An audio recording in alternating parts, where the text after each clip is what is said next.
الحمد لله وكفى والصلاة والسلام على محمد المصطفى أما بعد فأعوذ بالله من الشيطان الرجيم بسم الله الرحمن الرحيم قال الله تبارك وتعالى في القرآن المجيد الفرقان الحميد يا أيها الذين آمنوا ادخلوا في السلم كافة ولا تتبعوا خطوات الشيطان إنه لكم عدو مبين صدق الله العظيم إن الله وملائكته يصلون على النبي يا أيها الذين آمنوا صلوا عليه وسلموا تسليما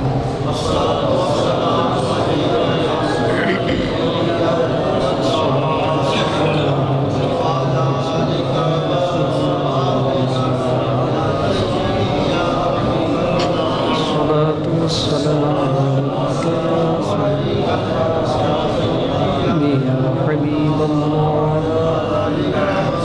الصلاة والسلام عليك يا رحمة للعالمين وعلى آلك وأصحابك يا شفيع المذنبين. ایک مرتبہ اور عقیدت و احترام سے درود پاک.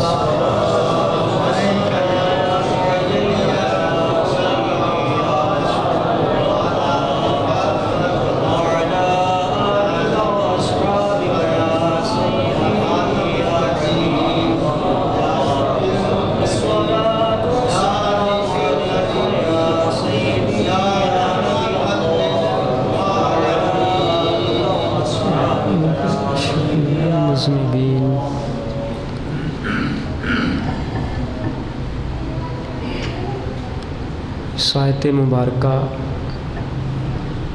کا ترجمہ کچھ یوں ہے: اے ایمان والو، اسلام کے اندر پورے داخل ہو جاؤ. وَلَا تَتَّبِعُوا خُطُوَاتِ الشَّيْطَانِ، شیطان کے راستوں کی پیروی نہ کرو. اِنَّهُ لَكُمْ عَدُوٌّ مُّبِينٌ، بے شک وہ تمہارا کھلا دشمن ہے.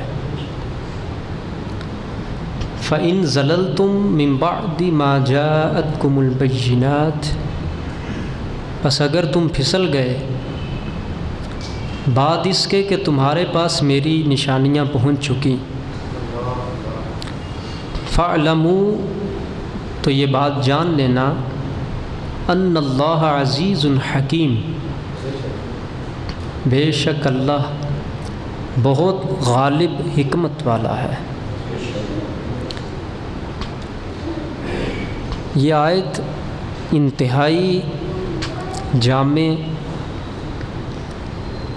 اور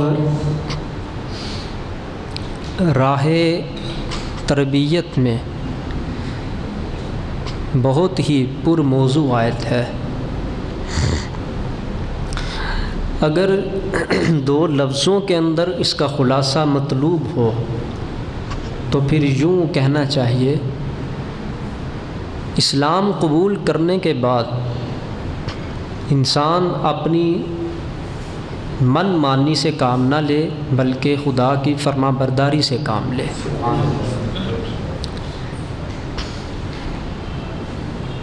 ہم سب الحمدللہ مومن بھی ہیں، مسلمان بھی ہیں. اس آیت کے اندر جو مفہوم بیان کیا گیا ہے، آج ہم انشاءاللہ اس پر گفتگو کریں گے. اللہ رب العزت عمل کی ہم سب کو توفیق عطا فرمائے. قرآن پاک راہ ہدایت کا منبع بھی ہے، رشد و ہدایت کا پیغام بھی ہے. انسانیت کے لیے لازوال قوانین کا مجموعہ بھی ہے. اس سے اگر کوئی کافر اپنی مرضی کے مطابق اس نے بھی اگر کچھ لیا تو قرآن نے اس کو بھی دیا ہے۔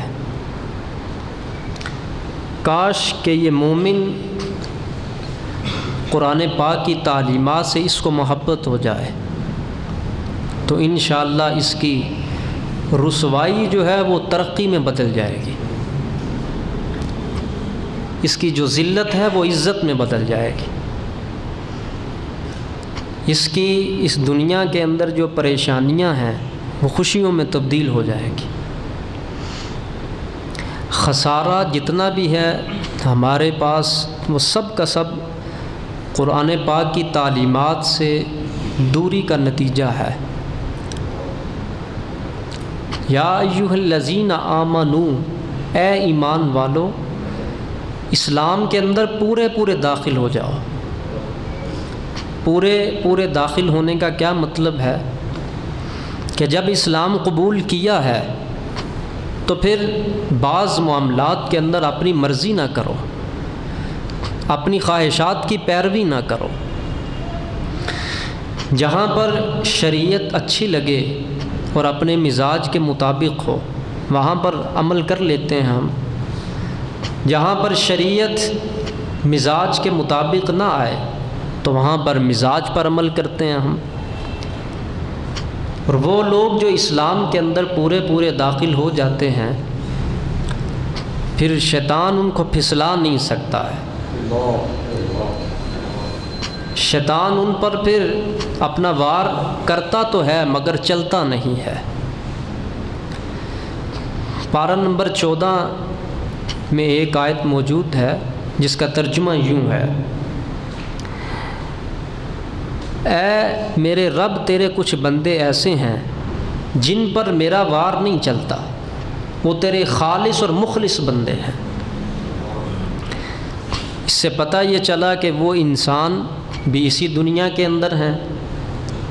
جو رب کا مخلص بندہ بن جاتا ہے وہ شیطان کے وار سے محفوظ ہو جاتا ہے۔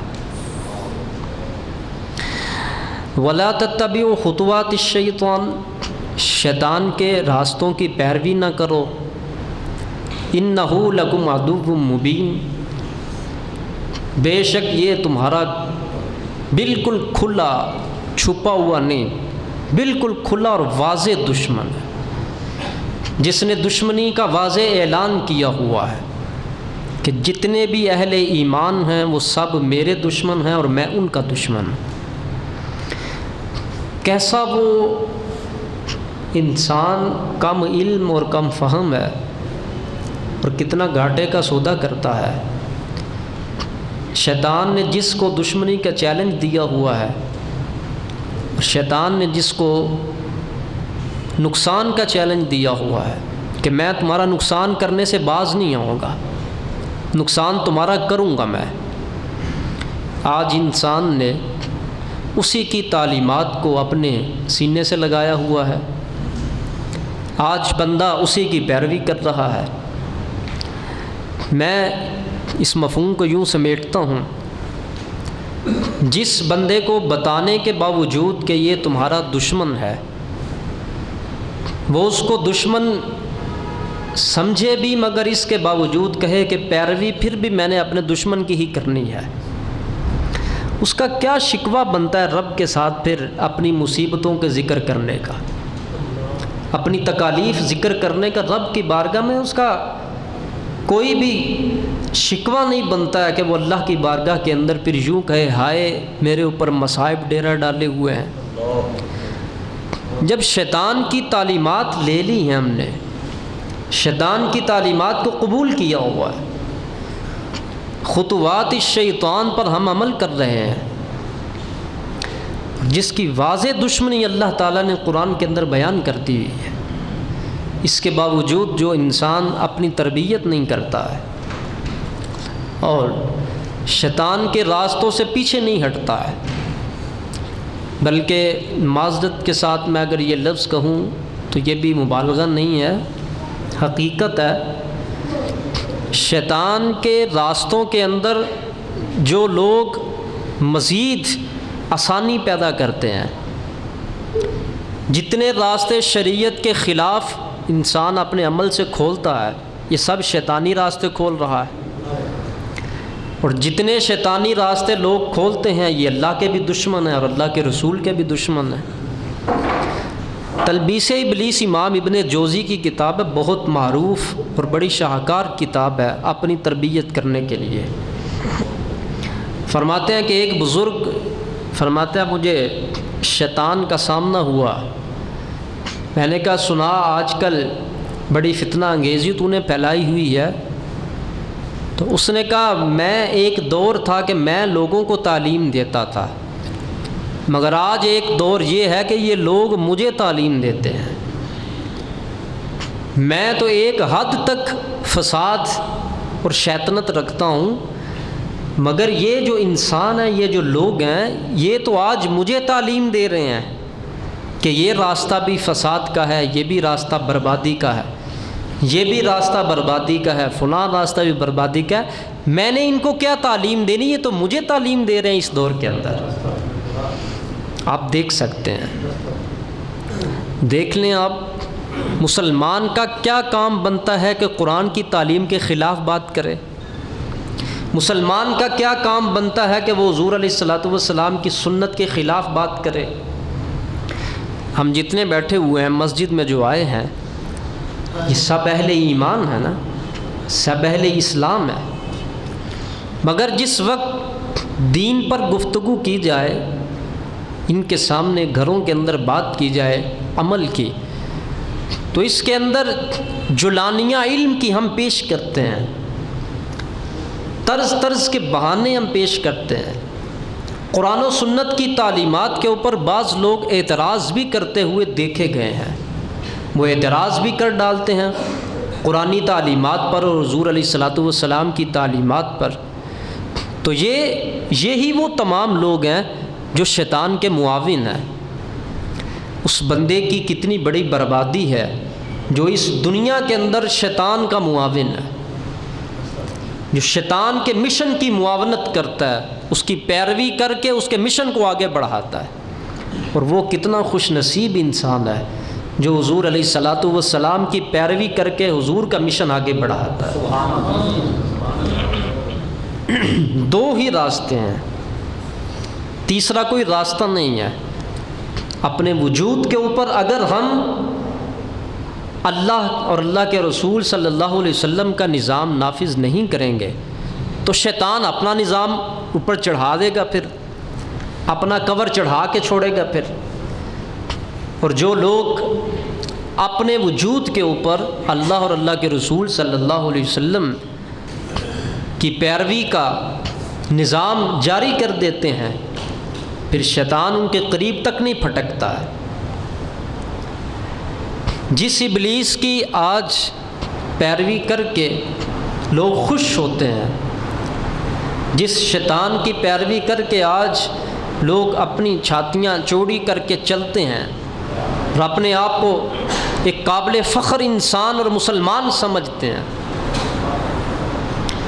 وہ تو جب بندے سے گناہ کرواتا ہے، گناہ کروانے کے فوراً بعد کہتا ہے انی بریء منک، تیرا میرا آپس میں کوئی تعلق نہیں ہے، اب میں تجھ سے بری ہوں۔ میرے پاس اس بات کی وضاحت کے لیے ایک بہت بڑی دلیل ہے جس کو روح البیان کے اندر ذکر کیا گیا، بڑی معتبر تفسیر کی کتاب ہے۔ فرعون کے پاس ایک مرتبہ ابلیس گیا اور اس نے کہا فرعون کو کہ میں تو تجھ سے بڑا ہوں اور میں نے خدائی کا دعویٰ نہیں کیا، اور تو مجھ سے چھوٹا ہو کر تو نے خدا ہونے کا دعویٰ کر دیا ہے اور لوگوں کو کہتا ہے کہ مجھے سجدے کرو۔ تو جس وقت اس نے شیطان کی یہ بات سنی تو بات سن کر وہ ذرا چونک اٹھا، اس نے کہا بات تو ٹھیک ہے کہ تو نے تو خدائی کا دعویٰ نہیں کیا، خدائی کا دعویٰ تو میں نے کیا ہے، یعنی فرعون نے۔ تو اس نے کہا اچھا پھر میں توبہ کرتا ہوں اللہ کی بارگاہ کے اندر کہ میں خدا نہیں ہوں بلکہ خدا کا بندہ ہوں۔ تو شیطان نے فوراً اوپر وار کیا، اس نے کہا اگر اب تو توبہ کرے گا تو تیرے علاقہ کے جو لوگ ہیں وہ تو تجھے قتل کر دیں گے، وہ تو تجھے مار دیں گے، اب تیرے لیے چھٹکارے کی کوئی جا نہیں ہے، لہٰذا خدائی کا دعویٰ کیا تو خدا بن کے ہی رہے۔ اب خدا کا بندہ بننے کی طرف نہ آ، خدا ہی رہے۔ اب جس وقت اس نے اس کو دوبارہ تعلیم دی تو وہ اپنی خدائی کے اوپر دوبارہ پھر کھڑا ہو گیا۔ میں آپ کو اس واقعہ سے جو بتانا چاہتا ہوں وہ یہ ہے، جس کو اس نے خدائی کا دعویٰ کرنے کے لیے کہا، ایک مرتبہ دنیا میں اس کی بھی آنکھیں اسی کی تعلیم سے کھلیں، مگر جس وقت اس کی آنکھیں کھلنے لگی اس نے دوبارہ پردہ رکھ دیا۔ شیطان کا تعلق انسان کے ساتھ دیکھ لیں کیسا ہے، گناہ بندے سے کرواتا ہے نا۔ آج جو لوگ شیطان کے کہنے کے مطابق زندگی بسر کرتے ہیں، کوئی اگر شخص پوچھے جی وہ کیسی زندگی ہے، ہر وہ قول اور ہر وہ فعل جو حضور علیہ الصلاۃ والسلام کے قول فعل کے مخالف آئے اور جس پر شریعت کی طرف سے وعید ہو، وہ سارا شیطانی عمل ہے۔ تو شیطان جس کے کہنے پر انسان اپنی بربادی کرتا ہے، وہ تو گناہ کروانے کے فوراً بعد آپ سے چھٹکارے کا اعلان بھی کر دیتا ہے، میں تو اس سے بری ہوں، میرا تیرا آپس میں کوئی تعلق نہیں ہے، اور میں تو خدا سے ڈرتا ہوں۔ یہ لفظ بھی ہیں قرآن کے اندر، انی اخاف اللہ۔ جب آپ گناہ کرتے ہیں نا شیطان کے کہنے پر، اس کے بعد وہ فوراً اپنی برات کا اظہار کر کے کہتا ہے انی اخاف اللہ، میں تو رب سے ڈرتا ہوں، میں تو اللہ سے ڈرتا ہوں۔ یعنی بندے سے گناہ بھی کروایا، دوبارہ پھر اس کو ایک اور گناہ کے اوپر مبتلا بھی کر دیا۔ تو جو لوگ اپنی زندگیاں خطوات الشیطان کے اوپر راہ بسر کر رہے ہیں، اپنی زندگی بسر کر رہے ہیں، اللہ تعالیٰ نے پہلے سے اعلان کر دیا ہوا ہے انہ لکم عدو مبین۔ بعد میں نہ کہنا کہ ہمیں اس کی دشمنی کا پتہ نہیں تھا، میں خدا ہو کہ تمہیں کہہ رہا ہوں یہ تمہارا کھلا دشمن ہے اور اس کی پیروی نہ کرنا۔ اور یہاں تک بعض لوگ کچھ واقعہ بیان کرتے ہیں، بعض کچھ بیان کرتے ہیں، قرآن میں تو واقعہ موجود ہے مگر تفسیر میں اس کی وضاحت بھی موجود ہے۔ ایک مرتبہ جناب اسرافیل علیہ السلام نے لوح محفوظ پہ لکھا ہوا یہ دیکھا کہ ایک بندہ 80,000 برس خدا کی عبادت کرے گا، بالآخر اس کے اوپر پھٹکار کا می برسے گا اور وہ کافر ہو جائے گا۔ جس وقت انہوں نے یہ عبارت دیکھی تو عبارت دیکھ کے رونے لگے اور رو کے کپاہٹ وجود کے اوپر طاری ہو گئی۔ دیگر ملائکہ نے پوچھا اسرافیل آپ کیوں رو رہے ہیں؟ کہا رو اس وجہ سے رہا ہوں 80,000 برس ایک بندہ عبادت کرے گا خدا کی اور اس کے بعد بالآخر وہ کافر ہو جائے گا، اور مجھے تو اس وقت سے یہ خوف طاری ہو رہا ہے کہیں وہ میں ہی نہ بن جاؤں، کہیں یہ پھٹکار کا جو می ہے یہ میرے اوپر نہ برس پڑے، کہیں یہ لعنت کی سیاہی ہمارے اوپر نہ آ جائے۔ تو دوسرے فرشتوں نے بھی سنا تو وہ بھی رونے لگے۔ اس کے بعد آپ اس شیطان کا ذرا مقام دیکھ لیں ملائکہ کے اندر کیا تھا۔ سب اکٹھے ہوئے تو سب نے کہا چلو پھر عزازیل کے پاس چلتے ہیں۔ عزازیل ابلیس کو کہتے ہیں، اس کا پرانا نام یہ ہے عزازیل۔ ابلیس جب بنا تو رحمت سے دور، ابلیس کا معنی شیطان کا معنی رحمت سے دور، شیطنت بعد کو کہتے ہیں، دوری کو کہتے ہیں۔ شیطان کو شیطان اسی لیے کہتے ہیں کہ جب اس کو دور کیا گیا تو شیطان نام رکھا گیا، پہلے عزازیل تھا اب شیطان بن گیا۔ کہا چلو پھر جا کر اس سے دعا کرواتے ہیں، اس سے کہتے ہیں کہ تو دعا کر کہ یہ جو لکھا ہوا ہے یہ کہیں ہم پر ہی سچا نہ آ جائے۔ آپ اس سے اندازہ کر سکتے ہیں کہ فرشتوں کے اندر اس جن کا مقام، ابلیس کا مقام کیا تھا کہ دوسرے فرشتے بڑے بڑے ملائکہ اس سے دعا کروایا کرتے تھے، اور جب دعا کے لیے گئے تو اس نے بدبختی چونکہ غالب تھی، تکبر کا جو اندر بیج از خود اس نے بویا ہوا تھا، از خود وہ اندر موجود تھا، اور وہ تکبر پھر یوں الفاظ میں باہر نکلا، کہنے لگا اللہم لا تغضب علیہم۔ اس کا ترجمہ کیا ہے؟ اے اللہ ان کے اوپر یہ غضب نہ ڈالنا، یعنی یہ جس کا لکھا ہوا نا 80,000 برس عبادت کرے گا اس کے بعد پھر کافر ہو جائے گا، یہ ان پر غضب نازل نہ کرنا۔ وہ سچ ثابت ہوا، پھر وہ ان میں تو کسی پر نہ آیا مگر اپنے نفس کو بھول گیا، اپنے لیے دعا کرنا بھول گیا کہ یا اللہ یہ ان پر اور مجھ پر یہ غضب نازل نہ کرنا۔ بات سمجھ آئی آپ کو؟ تکبر قول سے بھی نکلتا ہے، تکبر فعل سے بھی نکلتا ہے۔ یہ دعا تھی نا اس کی، اے اللہ ان پر غضب نازل نہ کرنا، یہ والا کہ یہ اتنی عبادت کریں اور اس کے باوجود راندہ درگاہ کر دیے جائیں، ان پر غضب نہ اتارنا۔ میرے رب نے ان پر نہیں اتارا، پھر جس نے اپنے نفس کو فراموش کیا یہ غضب اس پر اتر آیا۔ 80,000 برس مقبول عبادت خدا کی بالآخر کافر ہو گیا۔ کون؟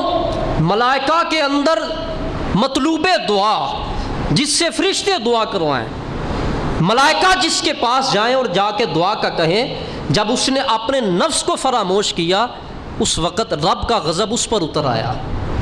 یہ واقعہ جہاں ہماری اور بڑی تربیت کرتا ہے، یہ بھی ہماری تربیت کرتا ہے، جس وقت اللہ کی بارگاہ میں دعا کرے بندہ، طلب رحمت کرے، طلب عافیت کرے، اس وقت سب سے پہلے اپنے نفس کو سب سے آگے اپنے نفس کو رکھے، اپنے آپ کو فراموش نہ کرے۔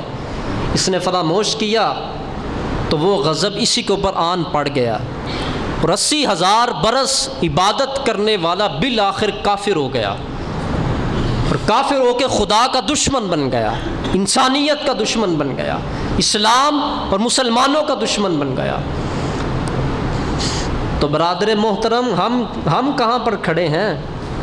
80,000 برس مقبول عبادت کرنے والا اور اتنا مقام رکھنے والا بالآخر کفر کی اس زنجیر کے اندر جکڑا گیا، اور وجہ کیا بنی؟ تکبر۔ وجہ کیا بنی؟ اپنی بڑائی، اپنی من مانی، اپنی وڈیائی، اور اپنے آپ کو اونچا جاننا، اپنے آپ کو مبرہ جاننا، اپنے آپ کو بڑا جاننا، اور اپنے آپ کو اپنی عبادت کے بعد بہت کچھ سمجھنا۔ جس وقت یہ اندر خیال پیدا ہوا تو اس سے پتہ یہ چلتا ہے اس دنیا کائنات ارضی کے اوپر سب سے پہلا جو کافر بنا ہے وہ تکبر کی وجہ سے بنا ہے۔ سب سے پہلے جس بندے کو کفر کی اس آگ کے اندر جس صفت نے دھکیلا، تکبر نے دھکیلا ہے۔ آج خود دیکھ لیں ہمارے جملوں میں میں کا استعمال کتنا ہوتا ہے۔ ہم اپنی ذات کے اندر ہم کیا کچھ بنے ہوئے ہیں اس دور کے اندر، یہ سارا کچھ ہمارے لفظوں سے سب کچھ چیک ہو سکتا ہے۔ میں تو اتنی بات سمجھتا ہوں، جو لوگ بہت کچھ ہوتے ہیں وہ کچھ نہیں ظاہر کرتے، اور جو کچھ نہیں ہوتے وہ سب کچھ ظاہر کرتے ہیں۔ آج کا جو دور ہے، عوام تو عوام، یہ تو تعلیم سے نابلد ہے نا۔ جو خواص لوگ ہیں، جو اپنے ترانے خود گیت گنواتے ہیں خود کھڑے کر کے لوگوں سے، یہ لوگ اگر اپنی اصلاح کرنے کے اندر ہم لوگ اگر کامیاب ہو جاتے تو آج عوام کا اتنا بیڑا غرق نہ ہم کرتے۔ میرے پاس اس سے کوئی نرم لفظ نہیں ہے، اور آج ہم لوگ تباہی کے جس دانے پر کھڑے ہیں، یہ کیا بات ہے؟ لوگ اگر ہم سے یہ مسئلہ پوچھتے ہیں کہ علماء کا آپس میں اتفاق نہیں ہوتا، علماء آپس میں اکٹھے نہیں ہوتے، تو جہاں تک بات ان کی ٹھیک ہے وہ بات بالکل ٹھیک ہے، بات ماننی چاہیے جو بات ٹھیک ہے۔ عالم دنیا کے ہر مسئلے کا حل دیتا ہے، تو آپس میں اختلاف کا حل اس کے پاس نہیں ہے، آپس میں اتفاق کا حل اس کے پاس نہیں ہے، آپس میں متحد ہونے کا حل اس کے پاس نہیں ہے۔ لوگوں کو ہم حل پیش کرتے ہیں، اس کے پیچھے کچھ موجود ہے ایسا، جس موجودیت کی وجہ سے آج ہم لوگوں نے لوگوں کی تفریق بازی کے اندر ہمارے آپس میں افتراق کا بھی بہت بڑا ہاتھ ہے۔ ہم جو منتشر آپس میں ہمارے انتشار کے پیچھے جو سرغنہ لوگ ہیں، سرکردہ لوگ ہیں، ان کے آپس میں انتشار کا بہت بڑا ہاتھ ہے۔ اللہ تعالیٰ سمجھ عطا فرمائے۔ تو بات میں یہ عرض کرتا تھا کہ جب اللہ تعالیٰ نے یہ واضح کر دیا شیطان تمہارا کھلا دشمن ہے اور اس کی دشمنی سے ڈرنا اور اس کو دشمن جاننا، اے میرے مولا یہ کھلا دشمن تو ہے، اس سے بچنا کیسے ہے؟ اس کی دشمنی سے ہمیں کون سی چیز بچائے گی؟ میرے آقا نے فرمایا تعلیمات مصطفیٰ تمہیں بچائے گی۔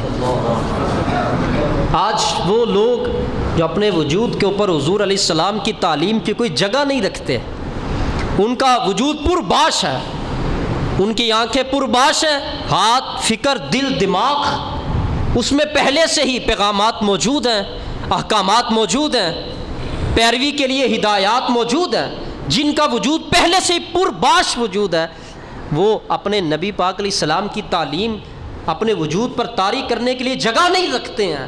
آج ان لوگوں کی حالت دیکھ لو کیا ہے۔ آج ہم لوگ اس ذلت کے گھڑے کے اوپر جو کھڑے ہیں، اس کی وجہ کیا ہے؟ اس کی وجہ صرف یہی ہے، قرآن پاک کے اندر اللہ تعالیٰ نے زیادہ ڈرانے کا حکم دیا ہے۔ آپ یہ قرآن کا فلسفہ پڑھ لیں، آپ بشارت کی آیات کم ہیں، نذارت کی آیات زیادہ ہیں۔ اور اگر قرآن پاک کے اترنے کا، نزول کا میں آپ کو فلسفہ بیان کروں نا، اللہ نے قرآن اتارا کیوں ہے، قرآن کس وجہ سے اترا ہے، تو اللہ تعالیٰ نے فرمایا محبوب یہ قرآن اس لیے اتارا ہے تاکہ تم یہ آیات پڑھ کر لوگوں کو خدا کے خوف سے ڈراؤ، یہ لوگ ڈر جائیں خدا کے خوف سے۔ مگر آج ہمارے پاس ایسے نعت خوانوں کے پاس شعر موجود ہیں، وہ اس شعر و شاعری کے اندر ان کے پاس اتنا توکل اور اتنی بشارت موجود ہے اور اتنی پر امیدی موجود ہے ان کے پاس کہ لوگوں کو بلا خوف کر دیا گیا اس دور کے اندر۔ 11ویں مناؤ تو تمہارے لیے یہ مقام ہوگا، 12ویں مناؤ تو تمہارے لیے یہ مقام ہوگا۔ 11ویں اور 12ویں یہ جتنا بھی مقام ہے، چلے 11ویں والی سرکار کی بات کر لیتے ہیں، کیا ان کو بھی کسی نے آ کے یہ بتایا تھا کہ آپ یوں کریں تو پھر آپ کا یہ مقام ہو جائے گا؟ ان کا تو مقام جتنا بھی بنا وہ سارا شریعت مصطفیٰ نے بنایا ہے۔ ان کا تو جتنا بھی مقام پیدا کیا گیا وہ حضور کی سنت نے پیدا کیا، ان کو جتنا بھی مرتبہ ملا وہ حضور کی پیروی نے دیا ہے۔ تو جو خود نبی پاک کی پیروی سے مقام لے رہے ہیں، جو خود حضور کی سنتوں سے مقام لے رہے ہیں، آپ ان کی ایک محفل سجائیں اور ان کے نام پر لنگر دیں اور جنت کا ٹکٹ لے لیں، بڑی جرت کی بات ہے، بڑی ہمت کی بات ہے۔ پھر یہ باتیں اس میں کوئی شک نہیں ہے کہ قابل برکت ہیں، اس میں کوئی شک نہیں، مگر برکت کو یقینی جنتی جاننا یہ غفلت ہے۔ نماز ایک نہ پڑھنا اور 11ویں مہینے کے اینڈ کے اوپر لگاتار تسلسل کے ساتھ کھانا اور منوانا اور کرنا اور نماز ایک نہ پڑھنا، اس 11ویں کی ان کی بارگاہ میں کوئی وقت نہیں ہے۔ بے نمازی انسان تو ان کو پسند نہیں ہے۔ اگر حضور غوث العظم رضی اللہ تعالیٰ عنہ کا فتویٰ سناؤں تو وہ یہ ہے، یہ جو میں نے خود پڑھا ہے وہ یہ فتویٰ آپ نے فرمایا جو بندہ بے نمازی ہے، جو اپنی زندگی میں نماز نہیں پڑھتا رہا، اس کے لیے سرزنش کے لیے یہ کافی ہے، اس کو مسلمانوں کے قبرستان میں دفن نہ کیا جائے۔ یہ سرزنش اور وعید کے لیے ہے آپ نے فرمایا۔ تو جن کی ہم 11ویں مناتے ہیں اور کھاتے ہیں اور جن کی 11ویں کا اتنا اہتمام کرتے ہیں، وہ کہتے ہیں بے نمازی کے لیے تو اتنی سخت وعید۔ وہ فرما رہے ہیں کہ ہمارا اس بے نمازی سے ہمارا کیا تعلق ہے؟ جو بندہ بے نمازی ہے اس کا غوث پاک سے کیا تعلق ہے؟ اس طرح کا عقیدت پوری کیسے ہوگی؟ آپ غوث پاک کا نام لیتے جائیں اور نماز ایک نہ پڑھیں، یہ کوئی عقیدت کا تعلق نہیں ہے۔ غوث پاک کا نام تمہیں عقیدت نہیں دے سکتا جب تک نبی پاک صلی اللہ علیہ وسلم کی مکمل پیروی آپ کو حاصل نہیں ہوگی۔ بات تو یہ بالکل واضح ہے۔ حضور سیدنا غوث پاک رضی اللہ تعالیٰ عنہ کا مقام ہم جانتے ہیں اور بیان بھی کرتے ہیں اور ہم ہی ان کے عقیدت مند ہیں، مگر جو انہوں نے اپنی زندگی کے اندر ہمیں دیا ہے کیا ہم اس پر عمل نہ کریں؟ آج بالکل نظام بدل کے رکھ دیا ہے۔ دینی محافل کا دیکھ لو تو بلا فائدہ محفلیں، کوئی فائدہ نہیں ایسی محفلوں کا۔ لاکھوں روپیہ لگ رہا ہے، کوئی پیغام کی بات نہیں ہے، کروڑوں روپیہ ہم خرچ کر رہے ہیں، مگر عوام کے لیے کوئی رہنمائی کا پہلو نہیں ہے۔ اتنا روپیہ ہم لگا کے اس کو اجاڑ رہے ہیں، جہاں پر پیسہ لگانا تھا وہاں تو ہم نے لگایا نہیں ہے، جو دین کی عمارتیں استوار کرنی تھی وہ تو کی نہیں ہے ہم نے، اور جہاں پر ہم پیسہ اجاڑ رہے ہیں، گرا رہے ہیں، اور اس انداز کے اندر شیطان کو خوش کر رہے ہیں ہم، تو آج ہمارا حال تو یہی ہونا تھا نا جو ہو رہا ہے۔ میں ایک پیغام کی بات عرض کرنا چاہتا ہوں آپ حضرات کو۔ تربیت اس دور کے اندر جہاں سے ہم لے رہے ہیں نا، وہاں سے ہماری تربیت ہوگی نہیں، یہ پکی بات ہے۔ آج ہم لوگ تربیت کہاں سے لے رہے ہیں؟ سوشل میڈیا سے، فیس بک، یوٹیوب۔ آپ سنیں، اچھی اچھی گفتگو سننی چاہیے، مگر گفتگو سننے کے باوجود بھی مجھے کوئی ایسا شخص مجھے نہیں دکھائی دیا کہ جو اپنی تربیت کے اندر کمال پا چکا ہو۔ تربیت کے لیے سننا کافی نہیں ہے، صرف تربیت کے لیے صحبت اپنانا بھی ضروری ہے۔ تربیت کے لیے محض گفتگو سن کر اپنا نالج بڑھا لیا یہ کافی نہیں ہے، تربیت کے لیے کسی کے پاس بیٹھنا بھی ضروری ہے، کسی کی نگاہ کا وہ فیض لینا بھی ضروری ہے، اور کسی کی پاکیزہ صحبت کو اپنانا بھی ضروری ہے۔ جب تک آپ اور ہم یہ کام نہیں کریں گے، یہ بات یاد رکھیے گا، ہمارا سینہ صافی نہیں ہو سکتا، ہمارا سینہ شافی نہیں ہو سکتا، ہمارا سینہ قدورتوں سے پاک نہیں ہو سکتا۔ اللہ کے بندوں، نگاہ اپنا اثر وہ رکھتی ہے جو گفتگو نہیں رکھتی ہے، صحبت اپنا وہ اثر رکھتی ہے جو الفاظ وہ تاثیر نہیں رکھتے۔ نیک بندوں کے قریب بیٹھنا، نیک بندوں کی نگاہ کے اندر رہنا، یہ ایک سب سے بڑھ کر ایک مقام رکھتا ہے۔ آپ قرآن جب پڑھتے ہیں نا، آپ قرآن پڑھتے ہیں، فَإِذَا قَرَأْتَ الْقُرْآنَ فَاسْتَعِذْ بِاللَّهِ مِنَ الشَّيْطَانِ الرَّجِيمِ۔ اس کا کیا ترجمہ ہے؟ اللہ فرماتا ہے جب قرآن پڑھو تو شیطان سے دوری مانگو۔ کیا مطلب؟ کہ قرآن جیسی مقدس کتاب، معزز پیغام جب میں کھولتا ہوں تو اللہ فرماتا ہے پہلے کہو اعوذ باللہ من الشیطان الرجیم۔ جب قرآن پڑھنے سے پہلے شیطان کو دور کرنا ضروری ہے تو باقی اور کون سا ایسا امر ہے جس میں شیطان کو دور کرنا ضروری نہیں ہے؟ قرآن ہاتھ میں پکڑتے ہو، رب فرماتا ہے میرا قرآن پکڑ کے پڑھنے لگے ہو نا، یہ مت سمجھنا کہ جو پڑھو گے وہ ٹھیک پڑھو گے اور جو سمجھو گے وہ ٹھیک سمجھو گے۔ ادھر بھی سب سے پہلے یہ کہو اعوذ باللہ من الشیطان الرجیم۔ یہ میں آج خود نہیں کہہ رہا ہوں، آپ پڑھیں قرآن، یہ قرآن ہی مجھے تعلیم دے رہا ہے۔ وہ ابلیس اس قدر کہ قرآن پڑھنے کے اندر بھی انسان کے ذہن کو جکڑ لیتا ہے۔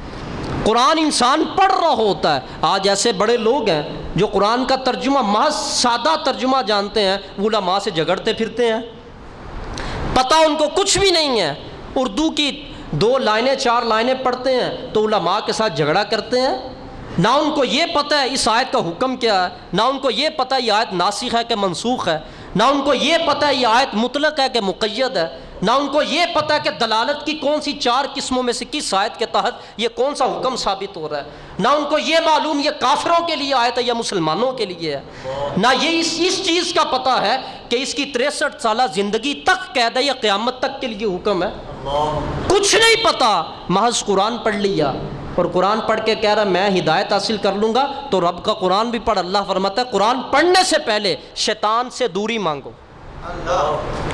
جب قرآن کھولنے سے پہلے رب فرماتا ہے شیطان کو دور کرو، پھر اور کون سا ہمارا ایسا فعل ہوگا جس میں ہم پہلے شیطان کی دوری کا حکم نہیں ہوگا ہمارے لیے؟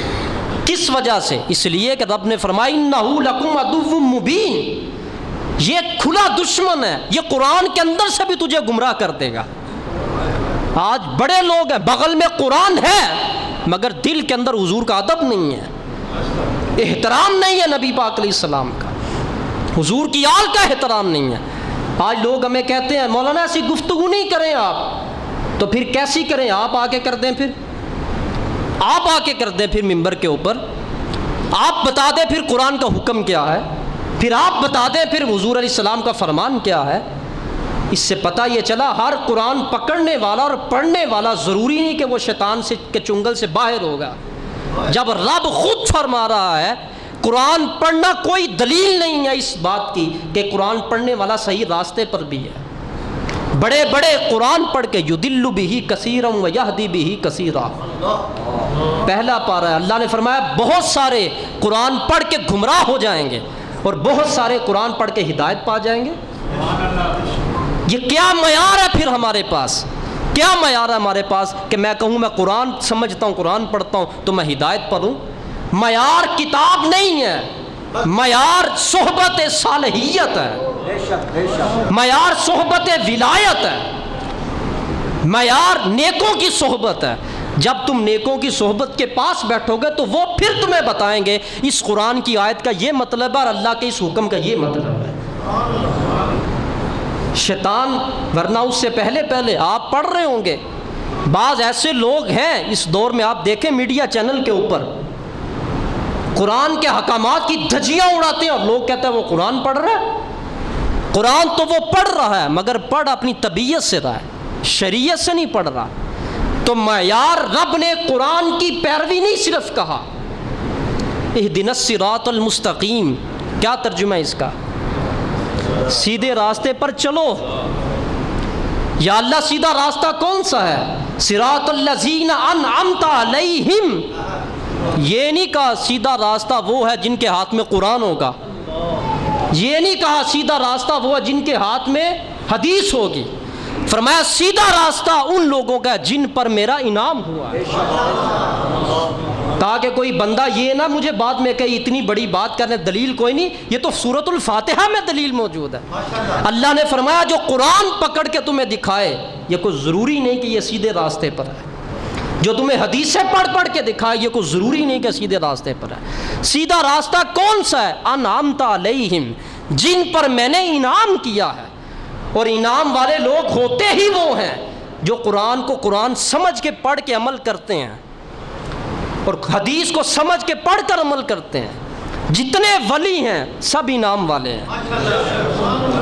میں نے نبیوں کی بات اس وجہ سے نہیں کی، نبی تو متفق علیہ ہیں۔ آج یہ پیغام کی یہاں پر میں اپنی تقریر ختم کرنے والا ہوں۔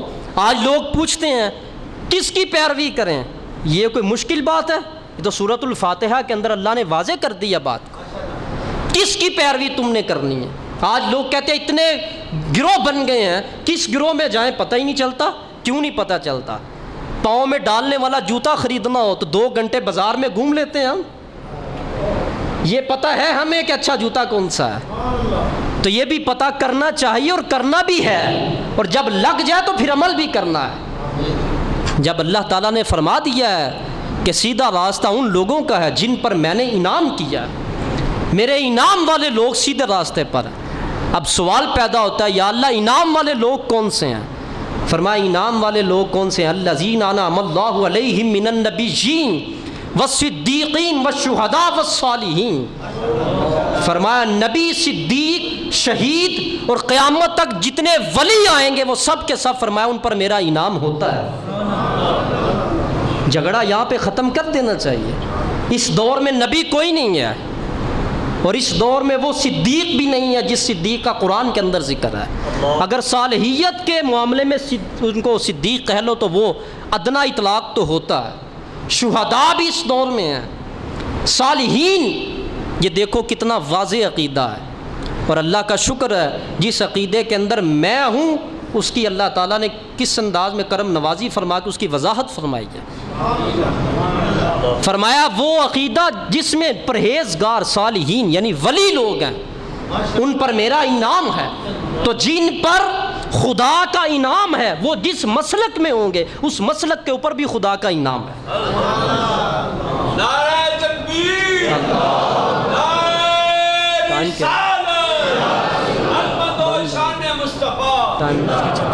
ٹھیک ہے، تو میں بات اس پر ختم کرنے والا ہوں۔ تو یہ تمام حضرات اس پوری گفتگو کا بلکہ زندگی کا نچوڑ ہے۔ اختلاف ختم ہو سکتا ہے، قرآن نے اختلاف ختم کر دیا ہے، اب آئندہ کے بعد ہمیں جھگڑنے کی ضرورت نہیں ہے۔ جو انعام والا گروہ ہے اس کے پیچھے چلو، جس پر انعام ہے اس کے پیچھے چلو، صالحین کون ہے؟ کون ہے صالحین؟ آپ مجھے بتائیں، میں آپ سے پوچھ لیتا ہوں، ولی سے نیچے نیچے آپ کسی پر صالحیت کا اطلاق کر سکتے ہیں؟ بولیے تو صحیح، بولو تو صحیح، کیا ہو گیا آپ کو؟ نہیں کر سکتے نا۔ داتا صاحب کے صالحین ہونے میں کسی کو اعتراض ہے تو ہاتھ کھڑا کرے۔ خواجہ صاحب کے صالحین میں سے ہونے پر کسی کو اعتراض ہے تو وہ ہاتھ کھڑا کرے۔ بابا فرید الدین گنج شکر کے صالحین میں سے ہونے پر اعتراض ہے تو ہاتھ کھڑا کرے۔ حضرت ابراہیم بن ادہم کے صالحین میں سے ہونے پر کسی کو اعتراض ہے تو ہاتھ کھڑا کرے وہ۔ تو یہ سب صالحین ہیں، اور یہ جتنے صالحین ہیں وہ اس گروہ کے اندر موجود ہیں۔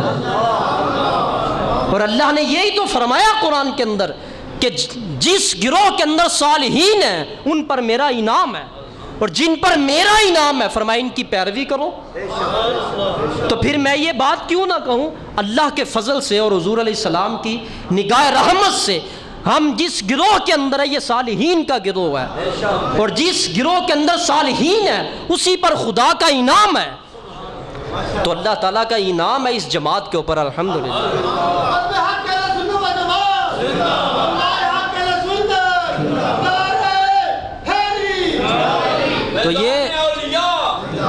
تو یہ میں بات اس کو ختم کر رہا ہوں۔ جو لوگ کہتے ہیں نا پتہ نہیں چلتا، سورۃ الفاتحہ نے پورا پتہ دیا ہے، پورا پتہ بتایا سورۃ الفاتحہ نے، مگر بات صرف یہ ہم سمجھتے نہیں ہیں قرآن کو۔ یہ آج پتہ مل گیا ہے نا، تو بس اس پتے کے مطابق زندگی بھی گزاریں۔ جہاں ولی ہیں وہاں نعمت خدا بندی ہے، اور جس مسلک میں ولایت نہیں، ولی نہیں، قرآن خود اس کو رد کر رہا ہے۔ خدا کا شکر ادا کیا کرو، اللہ تعالیٰ نے تمہیں وہ اس گروہ کے اندر اتباع ولایت عطا فرمائی ہے، اور اللہ تعالیٰ ہم سب کا خاتمہ بھی اس عقیدہ کے اوپر نصیب فرمائے۔ وما علینا الا البلاغ۔